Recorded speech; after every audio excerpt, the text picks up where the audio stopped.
క్రైస్తలో December 25వ తేదీ 2024. ఈరోజు దేవుని వాక్యం. దావీదు పట్టణమందు నేడు రక్షకుడు మీ కొరకు పుట్టి ఉన్నాడు. ఈయన ప్రభువైన క్రీస్తు. లూకా సువార్త 2వ అధ్యాయం 11వ వచనం. ప్రియమైన సహోదరి సహోదరులారా, ఇది ఒక గొప్ప వర్తమానము మరియు అత్యంత ప్రాముఖ్యమైన సమాచారము.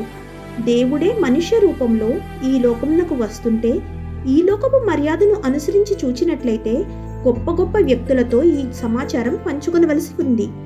ఈ లోకంలో మనం చూచినట్లయితే ఒక దేశపు ప్రధాని మరి ఒక దేశంకు విసిచేయినప్పుడు ఆ విసిచేయుచున్న దేశపు ముఖ్యమైన ప్రధానులతో ఆ సమాచారం పంచుకొనబడుతుంది.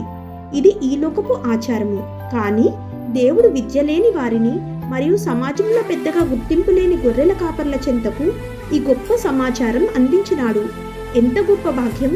ఈ వర్తమానము రాజునకు అనగా ఆ దినములలో ఉన్న హేరోదునకో లేక రాజమందిరంలో ఉండే మంత్రులకో ధనవంతులకో ఈ వర్తమానం ఇవ్వబడలేదు, కానీ గొర్రెలను కాచుకొని గొల్లలకు ఇవ్వబడినది.